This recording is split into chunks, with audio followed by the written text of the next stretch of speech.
మీ స్థానిక శాసనసభ్యులు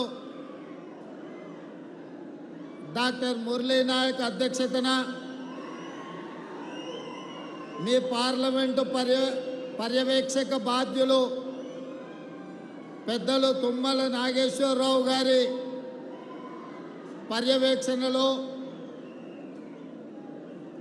ఈ సమావేశాన్ని ఏర్పాటు చేసి ఈ మానుకోట కాంగ్రెస్ పార్టీకి కంచుకోట నిరూపించిన మీకు అందరికీ మనస్ఫూర్తిగా ధన్యవాదాలు. ఈ సమావేశంలో మిత్రులు పొంగులేటి శ్రీనివాసరెడ్డి గారు, ఏఐసిసి సెక్రటరీ రోహిత్ చౌదరి గారు, ఖమ్మం మహబూబాబాద్ జిల్లాలకు సంబంధించిన కాంగ్రెస్ పార్టీ నాయకులు, శాసనసభ్యులు, జిల్లా పార్టీ నాయకులు, మండల పార్టీ నాయకులు, గ్రామ శాఖ అధ్యక్షులు,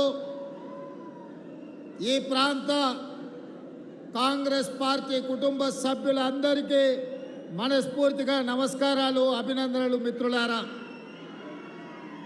ఈరోజు ఇక్కడికి వచ్చి మిమ్మల్ని చూసిన తర్వాత మానుకోట ఎప్పటికీ కాంగ్రెస్ పార్టీకి కంచుకోట అని చెప్పి ఈరోజు మీరు నిరూపించను. ఈ సమావేశంలో కాంగ్రెస్ పార్టీ కార్యకర్తలే కాకుండా ఇండియా కూటమి భాగస్వాములు, సిపిఐ నాయకులు, కోదండరామ్ గారు తెలంగాణ జనసమితి హాజరై ఈరోజు కాంగ్రెస్ పార్టీని గెలిపించడానికి ముందుకొచ్చిన మా కమ్యూనిస్టు సోదరులకు కూడా మనస్ఫూర్తిగా నేను అభినందనలు తెలియజేస్తున్నా.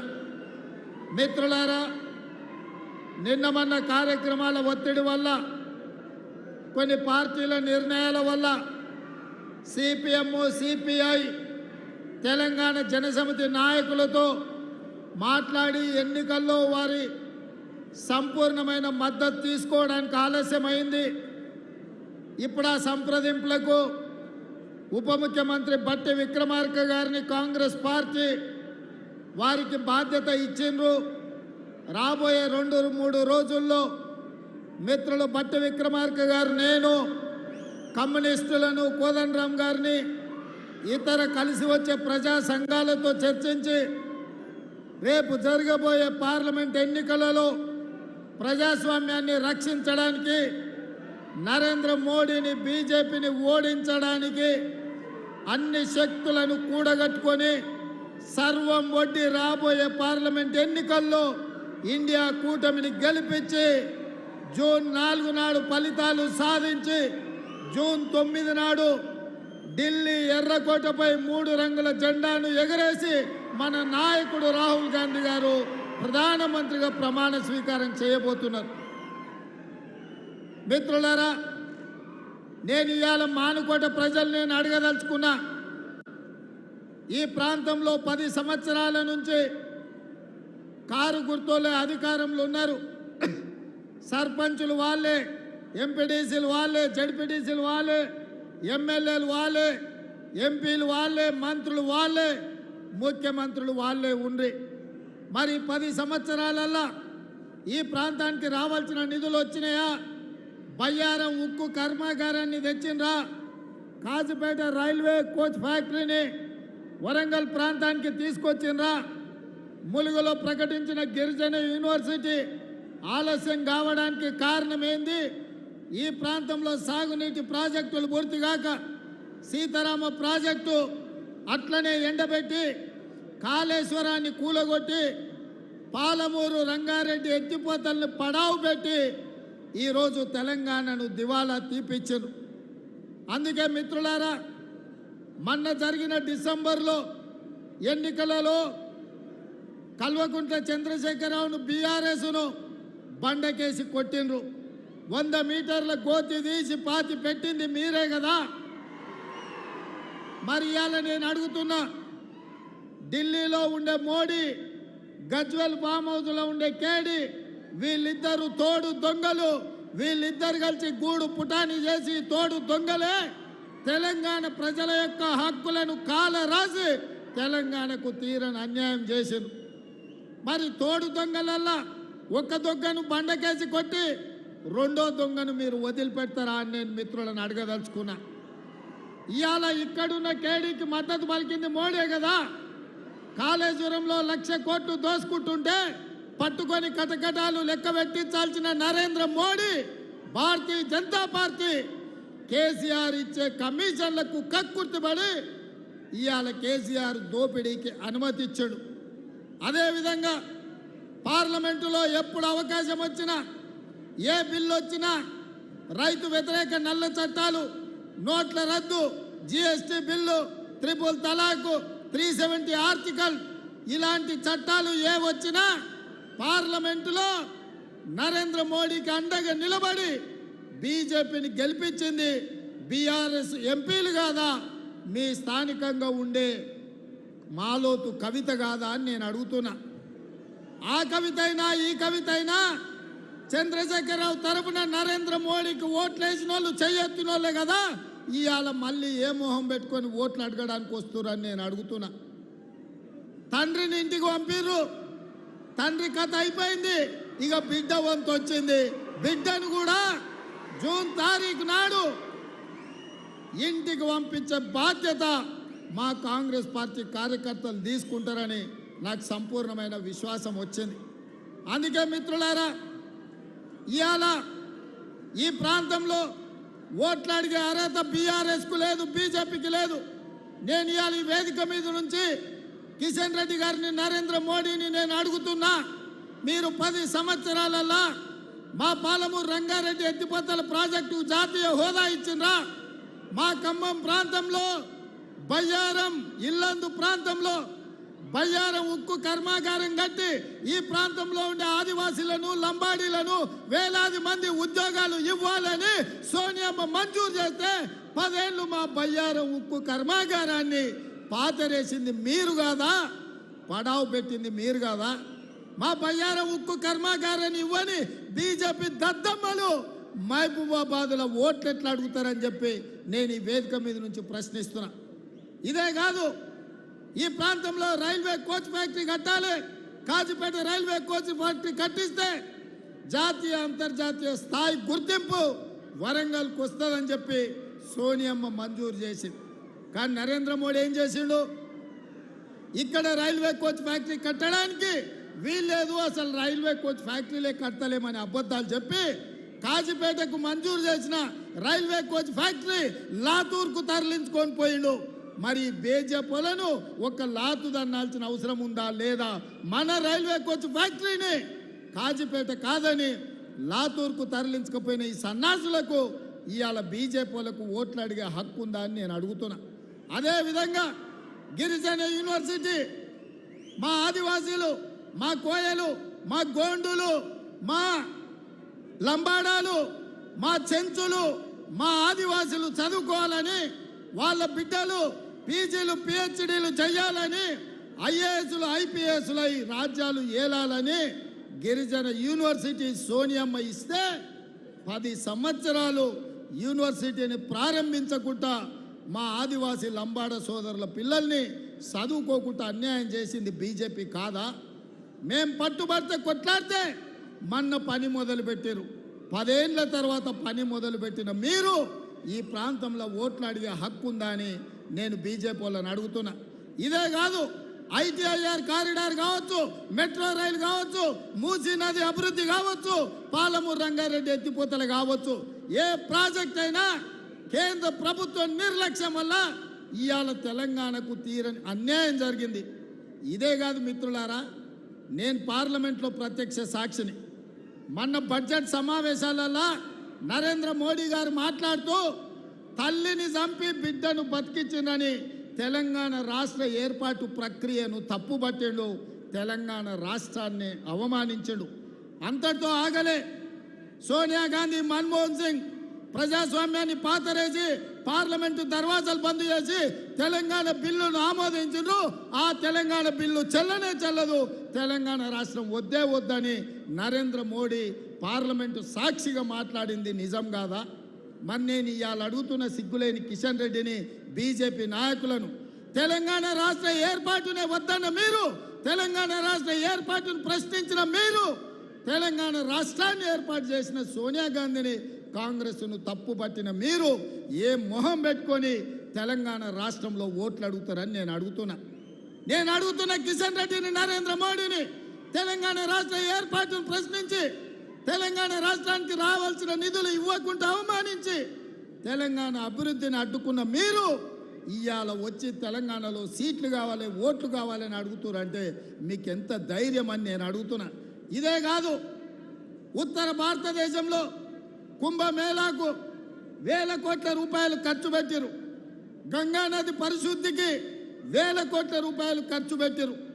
నిన్నగాక మొన్న మన మేడారం జాతర జరిగింది. ఇప్పుడే మా అక్కని సీతక్కని అడిగిన, అక్క మేడారం జాతరకు కేంద్ర ప్రభుత్వం ఏమిచ్చిందంటే ముష్టి 3 కోట్లు ఇచ్చిండ్రు, మనం అవి ఆడుకోలేదు, 150 కోట్లు మన రాష్ట్ర ప్రభుత్వం ఇచ్చిన ఖర్చు పెట్టి మేము అభివృద్ధి చేసామని అక్క చెప్పింది. నేను అడుగుతున్న కిషన్ రెడ్డి, కుంభమేళా కోసం వేల కోట్లు ఖర్చు పెట్టుకునే మీరు మా ఆదివాసి బిడ్డలు దేశం నలుమూలల నుంచి 1.5 కోటి మంది వచ్చే మా మేడారం జాతరకు ముష్టి 3 కోట్లు ఇస్తారా? 3 కోట్లు ఇచ్చే మీకు మేము ఓట్లేసి సీట్లు ఇవ్వాలనా? ఇదేనా మీ నీతి, మీ జాతి అని నేను కిషన్ రెడ్డిని అడుగుతున్నా. మేడారం జాతరను కుంభమేళాలాగా జాతీయ పండుగ కింద గుర్తించండి అంటే మేము ఇవ్వము, మేడారం జాతరకు జాతీయ గుర్తింపు ఇవ్వంపు అని కిషన్ రెడ్డి అక్కడ మేడారం వచ్చేసి చెప్పిపోయింది.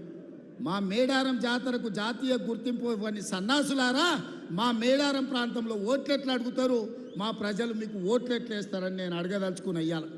అందుకే మిత్రులారా, ఇవాళ మోడీ కేడీ ఒక్కటైనరు, ప్రత్యక్షంగా కొట్లాడితే వాళ్ళకి సీట్లు రావని ఒకరికి ఒకడు సహకరించుకొని ఇవాళ బిడ్డ బెయిల్ కోసం మోడీతోని చీకటి ఒప్పందం చేసుకొని ఈరోజు రాష్ట్రంలో 5 సీట్లు మహబూబ్ నగర్, చేవెళ్ళ, మల్కాజ్గిరి, భువనగిరి, జైరాబాద్ సీట్లల్లో బీఆర్ఎస్ వాళ్ళు బీజేపీకి పని చేసేటట్టు చీకటి ఒప్పందం చేసుకున్నాడు. చంద్రశేఖరరావు బిడ్డ బెయిల్ కోసం తెలంగాణ ప్రజల్ని మోడీ కాళ్ళ దగ్గర తాకట్టు పెట్టాడు. అందుకే ఇవాళ తెలంగాణ యువకులను నేను ఆలోచన చేయమంటున్నా, తెలంగాణ ప్రజల్ని ఆలోచన చేసి తీర్పు ఇవ్వమంటున్నా. ఇవాళ తెలంగాణ ఆడబిడ్డలకు హక్కు లేవు, తెలంగాణ ఆడబిడ్డల్ని అవమానించిన చరిత్ర. ఉమ్మడి రాష్ట్రాలలో తెలుగు మాట్లాడే వాళ్ళు 42 మంది ఎంపీలు ఉంటే నరేంద్ర మోడీ 1 మంత్రి పదవి ఇచ్చాడు. గా బోడీ గుజరాత్లో 26 మంది ఎంపీలు ఉంటే 7 పార్లమెంట్లు ఇచ్చాడు, 7 మంత్రులు ఇచ్చాడు. ఉత్తరప్రదేశ్లో 60 మంది ఉంటే 12 మంది ఇచ్చాడు. నేను అడుగుతున్న నరేంద్ర మోడీని తెలంగాణ ప్రజల తరఫున, మా తెలుగు మాట్లాడే వాళ్ళు పార్లమెంట్లో 42 మంది ఉంటే ఏకాకిగా ఏకలింగం 1 ఇస్తావు ఎట్లా? నీ ఉత్తరప్రదేశ్కు 12 ఇస్తావు, నీ గుజరాత్కు 7 ఇస్తావు. మీ అయ్యా జాగిరా ఈ దేశం అంటే అని నేను బీజేపీ వాళ్ళని నేను అడుగుతున్నా. అందుకే ప్రజలారా, తెలంగాణ మిత్రులారా, వీళ్ళు తెలంగాణ ద్రోహులు, మన రాష్ట్ర ఏర్పాటునే ప్రశ్నించిన వాళ్ళు, మన రాష్ట్ర అభివృద్ధిని అడ్డుకుంటున్న వాళ్ళు వీళ్ళు తెలంగాణ ద్రోహులు. అందుకే వీళ్ళకి తెలంగాణలో 1 ఓటు కానీ 1 సీటు కానీ ఇవ్వద్దు. ఇవాళ కాంగ్రెస్ పార్టీ మీకు తెలుసు, 60 ఏళ్ల పోరాటం, వందలాది మంది ప్రాణ త్యాగాలు, ఆత్మ బలిదానాలు జరుగుతుంటే చూసి తల్లడిల్లి ఒక పక్కన బలరాం నాయక్, సురేష్ శెట్కర్, పొన్నం ప్రభాకర్, మధు యాస్కి ఇలాంటి ఎంపీలందరూ కలిసి సోనియా గాంధీ గారి దగ్గరికి వెళ్ళి కాళ్ళకు దండం పెట్టి, అమ్మా మా పిల్లలు చచ్చిపోతుండ్రు, మేము గ్రామాలకు పోలేము, మా కడుపు కోత మీరు అర్థం చేసుకోండి అంటే ఒక కన్న తల్లిగా కుటుంబ సభ్యులను కోల్పోతే దుఃఖం తెలిసిన దేవతగా తల్లిగా ఇవాళ తెలంగాణ రాష్ట్రాన్ని సోనియా గాంధీ గారు ఇచ్చిండ్రు. తెలంగాణ రాష్ట్రం ఇచ్చినాక ఆంధ్రప్రదేశ్లో పార్టీ మనుగడ కోల్పోయింది. తెలంగాణలో దాదాపుగా పరిస్థితి అక్కడికే వచ్చుండే, కేంద్రంలో అధికారం కోల్పోయింది. కానీ సోనియా గాంధీ ఏనాడు కూడా అధికారం కోసం తెలంగాణ కాదు, ప్రజల హక్కుల కోసం, పేదల ప్రాణాల కోసం, ఆత్మ బలిదానాలు చేసుకుంటున్న యువకుల ప్రాణాల సాక్షిగా ఈ తెలంగాణ రాష్ట్రం ఇచ్చింది సోనియమ్మ. నేను అడుగుతున్న మా మహబూబాబాద్ సోదరులను, తెలంగాణ రాష్ట్రం ఇచ్చిన తల్లిగా ఆమె బిడ్డ ఈ దేశానికి ప్రధానమంత్రి కాబోతున్నాడు. ఆమె బిడ్డను ప్రధానమంత్రిని చేయాల్సిన బాధ్యత మన మీద లేదా? మహబూబాబాద్లో గెలిపించాల్సిన బాధ్యత మన మీద లేదా అని నేను అడుగుతున్నా. అందుకే మిత్రులారా, జూన్ 4 నాడు ఫలితాలు వస్తాయి. జూన్ 9 నాడు ఎర్రకోట మీద 3 రంగుల జెండా ఎగరేసి రాహుల్ గాంధీ దేశానికి ప్రధానమంత్రి కాబోతున్నాడు. ఆ పండుగలో 14 మంది ఎంపీలను నేను, మా తుమ్మల గారు, మా పొంగులేటి గారు 14 మందిని ఎంబడి పెట్టుకొని ఆ పండుగకు పోవాలి, మీరు మద్దతు ఇవ్వాలి అని నేను అడుగుతున్నా. ఇదేమన్నా తప్ప అని మిత్రులను నేను అడుగుతున్నా. ఇది సోనియమ్మ తెలంగాణ ఇచ్చిన తల్లి. రేపు ఆమె బిడ్డ ఈ దేశానికి ప్రధానమంత్రి కాబోతున్నాడు. కన్యాకుమారి నుంచి కశ్మీర్ వరకు 150 రోజులు 4000 కిలోమీటర్లు మండు టెండల్లో, మంచు కొండల్లో దళితుల కోసం, గిరిజనుల కోసం, ఆదివాసుల కోసం, మైనార్టీల కోసం, మహిళల కోసం అకుంఠిత దీక్షతో పాదయాత్ర చేసి ప్రాణాలకు తెగించి పోరాడిండు మన రాహుల్ గాంధీ. మణిపూర్ మండిపోతుంటే మణిపూర్ నుంచి ముంబై వరకు 6700 కిలోమీటర్లు సుదీర్ఘమైన ప్రయాణం చేసి ప్రజల మధ్యలోకి వచ్చిండు. ఇంతకంటే ప్రజల కోసం కొట్లాడే నాయకుడు ఈ దేశంలో ఉన్నాడా? మరి అట్లాంటి నాయకుడికి అండగా నిలబడాల్సిన బాధ్యత 4 కోట్ల తెలంగాణ ప్రజల మీద ఉన్నదా లేదా ఆలోచన చేయండి మిత్రులారా. ఇవాళ వాళ్ళు అంటారు కాంగ్రెస్ ప్రభుత్వం గ్యారంటీలు ఇచ్చింది అమలు చేయలేదని. నేను ఆ గాడిదలను అడగదలుచుకున్న, సోయిలేని వాళ్ళను ఒక్క మాట నేను అడగదలుచుకున్నా. 10 ఏళ్ళు కేడీ ఇక్కడున్నాడు, 10 ఏళ్ళు మోడీ అక్కడున్నాడు. మోడీ రైతులకు 2 ఆదాయం చేస్తా అన్నాడు. ప్రతి సంవత్సరం 2 కోట్ల ఉద్యోగాలు, 10 ఏళ్ళ 20 కోట్ల ఉద్యోగాలు ఇస్తా అని 7 లక్షలు కూడా చక్కగా ఇవ్వలే. రైతుల ఆదాయం సంగతి దేవుడెరుగు. రైతులను కాల్చి చంపిండు ఢిల్లీలో. అదేవిధంగా ప్రతి పేదవాడికి ఇల్లు ఇస్తా అన్నాడు. తెలంగాణలో ఒక్క ఇల్లు ఇవ్వలే. జన్ధన్ ఖాతాల పేరు మీద స్విస్ బ్యాంకులో లక్షలాది కోట్ల రూపాయలు నల్లధనం ఉంది. అవి తీసుకొచ్చి ప్రతి పేదవాడి ఖాతాలో 15 లక్షల రూపాయలు వేస్తా అన్నాడు. మీకెవరికన్నా ఒక్క రూపాయనన్నా వచ్చిందా? ఎవరికైనా వచ్చిందా? మోడీ పైసలు ఇచ్చిండా? మీ ఖాతాలలో లక్షలు పడ్డాయా? ఏ ఒక్కరికి కూడా ఒక్క పైస ఇవ్వని నరేంద్ర మోడీ 3వ ప్రధానమంత్రి అవుతాడంట. ఇక కేడీ అయితే దళితులకు 3 ఎకరాల భూమి, డబుల్ బెడ్రూమ్ ఇల్లు, ఇంటికో ఉద్యోగం, ఇట్లా శాంతాడంత లిస్టు చెప్పాడు. చివరికి ఏమైండు? బొందలకు పోయిండు. వాళ్ళు 10 ఏళ్ళ గాడిదలను కాసి ఇవాళ 100 రోజుల్లో మనం 6 గ్యారంటీలలో 5 అమలు చేసినాం సోదరులారా. అప్పుడే రేవంత్ రెడ్డి గ్యారంటీలు అమలు చేస్తలేడు. ఇక దిగిపో అంటుండు. దిగిపోనికి ఏమన్నా అల్లాటప్పగా వచ్చినాం అనుకుంటున్నావా? అయ్య పేరు తాత పేరు చెప్పుకొని ఎవరి కాళ్ళు పట్టుకొని రాలే బిడ్డ. నీలాకటోళ్ళని తొక్కుకుంటా వచ్చి ఆ కుర్చీలో కాంగ్రెస్ పార్టీ కార్యకర్తలు కూర్చోబెడితే కూర్చున్నాం. 10 ఏళ్ళ వరకు నేను చెప్తున్నా, మానుకోట గడ్డ మీద నుంచి కల్వకుంట చంద్రశేఖరరావు గుర్తుపెట్టుకో. నువ్వు కాదు, నిన్ను అయ్య కాదు, నీ తాత కాదు, నిన్ను పుట్టించినోడు వచ్చినా 10 ఏళ్ళు తెలంగాణ రాష్ట్రంలో కాంగ్రెస్ ప్రభుత్వం ఉంటుంది. ప్రజా పాలన అందిస్తాం. ప్రతి పేదవాడికి ఇచ్చిన మాట ప్రకారం ఇందిరమ్మ ఇండ్లు ఇస్తాం. ఆర్టీసీ బస్సులో ఉచిత ప్రయాణం ఇస్తాం. రాజీవ్ గాంధీ ఆరోగ్యశ్రీలో 10 లక్షలు ఇస్తాం. ఇంటింటికి 200 యూనిట్లు ఉచిత కరెంట్ ఇస్తాం. 500 రూపాయలకే సిలిండర్ ఇస్తాం. సంవత్సరం తిరిగే లోపల 2 లక్షల ఉద్యోగాలు ఇస్తాం. బీసీ జనాభా లెక్కలు కట్టి వాళ్ళ జనాభా ఎంత ఉందో వాళ్లకు నిధులు ఇస్తాం. ఇవన్నీ పనులు చేసే బాధ్యత మాది. ఇదే కాదు మీడియా మిత్రులారా, 100 రోజుల్లో మీకు తెలుసు అధికారం చేపట్టిన 48 గంటల్లో ఆడబిడ్డలకు ఆర్టీసీలో ఉచిత ప్రయాణం ఇచ్చినాం. ఇవాళకి 35 కోట్ల మంది ఆడబిడ్డలు అమ్మగారింటికి, అత్తగారింటికి నచ్చిన దేవుణ్ణి మొక్కుకోనికే గుళ్ళు గోపురాలకు పోయొచ్చింది. 10 లక్షల రూపాయల రాజీవ్ ఆరోగ్యశ్రీ పథకం ద్వారా కార్పొరేట్ హాస్పిటళ్లలో వైద్యాన్ని పేదలకు అందించినాం. ఆడబిడ్డలకు మాట ఇచ్చినట్టు కట్టెలపై కష్టాలు తీరవాలని 4 నూరులున్న సిలిండర్ను నరేంద్ర మోడీ 12 నూరులు చేస్తే 500కే ఇస్తామని ఇవాళ ఆడబిడ్డలకు 500 రూపాయలకే సిలిండర్ ఇచ్చినాం.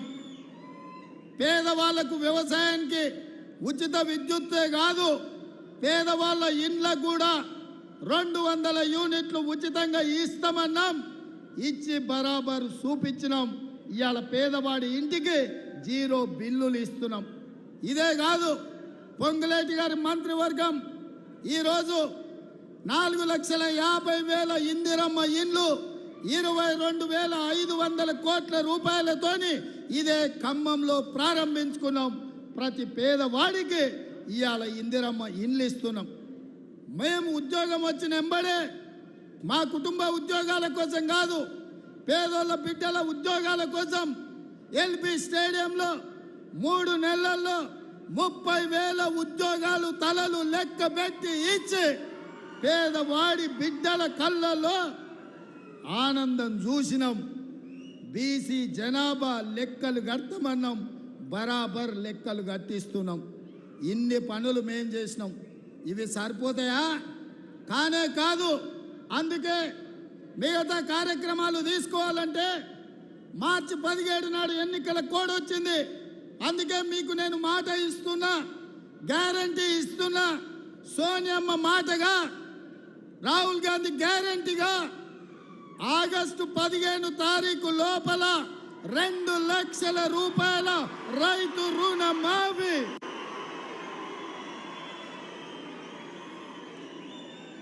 నా తెలంగాణ రైతాంగ సోదరులకు తుమ్మల నాగేశ్వరరావు గారి సాక్షిగా నేను మాటిస్తున్నా, భద్రాద్రి రాముడు సాక్షిగా నేను మీకు మాటిస్తున్నా, 15 ఆగస్టు లోపల 2 లక్షల రూపాయల రైతు రుణమాఫీ చేసి మీ రుణం తీసుకునే బాధ్యత నాది, ప్రజా పాలనది, కాంగ్రెస్ పార్టీది. ఇదే కాదు, వచ్చేసారి మీరు పండించే వడ్లకు బరాబర్ 500 రూపాయల బోనస్ ఇచ్చి మీ వడ్లు కొంటామని చెప్పి రైతులకు నేను మాట ఇస్తున్నా. మీరు ఈరోజు మా 100 రోజుల పాలన చూడండి, మా ఆర్టీసీ బస్సు చూడండి, మా ఆరోగ్యశ్రీ పథకం చూడండి, మా గ్యాస్ సిలిండర్ చూడండి, మా ఉచిత కరెంటు చూడండి, మా ఇందిరమ్మ ఇళ్ళ పథకం చూడండి, మేము ఇచ్చిన 30,000 ఉద్యోగాలను చూడండి, మేము లెక్క పెడుతున్న బీసీల జనాభా చూడండి, మేము మాఫీ చేయబోయే 2 లక్షల రైతు రుణమాఫీ చూడండి, మేము ఇయ్యబోయే 500 బోనస్ చూడండి. ఇవన్నీ మేము చెయ్యాలని కంకణ బద్దులమై ఉన్నాం. మరి మిమ్మల్ని ఏమడుగుతున్నాం మిత్రులారా? మేము మనులు అడిగినామా? మాణిక్యాలు అడిగినామా? వజ్ర వైదూరాలు అడిగినామా? లేకపోతే ఈ ప్రాంతంలో ఉన్న మీ భూములు అడిగినామా? ఏం అడగలే కదా. మేము అడిగింది ఒకే ఒక్క ఓటు. మీ కుటుంబం ఎంతో మంది ఎన్నోసార్లు ఎవడెవడికో వేసాను, ఈసారి బలరాం నాయక్ వేయండి. ఈసారి మహబూబాబాద్లో బలరాం నాయక్ వేయండి. మొదటిసారి మహబూబాబాద్ నుంచి బలరాం నాయక్ గెలిస్తే సోనియమ్మ బలరాం నాయకుని కేంద్ర మంత్రిని చేసిందయా? అవునా? ఒక లంబాడి బిడ్డ మొదటిసారి ఎంపీ అయితే కేంద్రంలో మంత్రి అయ్యిండు. మరి రెండోసారి గెలిస్తే ఏమవుతాడో మీరు ఒక్కసారి ఆలోచన చెయ్యండి. మీకందరికీ పిలిస్తే పలికేటోడు, మాకందరికీ ఆప్తుడు. ఇవాళ పెద్దలు శ్రీనివాసరెడ్డి గారు చెప్పారు 3 లక్షల మెజార్టీ రావాలని. నేనైతే ఒక్క మాట చెప్పదలుచుకున్నా, పోటీ అయితే ఖమ్మం మహబూబాబాద్ బద్దలే ఉందయా. రాష్ట్రంలో అత్యధికంగా మెజార్టీ వచ్చేది ఈ 2. మరి ఖమ్మం వాళ్ళు ఖమ్మం అభ్యర్థికి ఎక్కువ ఇస్తారా, మహబూబాబాద్ వాళ్ళు మహబూబాబాద్ బలరాం నాయక్ ఎక్కువ ఇస్తారా? ఇక మీరే డిసైడ్ చేసుకోరు. రాష్ట్రంలో మిగతా 15 సీట్లు మీతోని పోటీ పడే పరిస్థితులు లేవు. మనం 14 గెలిస్తే 14లో 1-2 స్థానాలల్లా మహబూబాబాద్ ఖమ్మం పార్లమెంటే ఉంటుంది. మరి ఎవరు ఫస్ట్ వస్తారో ఎవరు సెకండ్ వస్తారో మీరే నిర్ణయించుకోండి. నేను మాత్రం మిమ్మల్ని అందరిని అడుగుతున్నా, మీ అందరి మద్దతు కోరుతున్నా.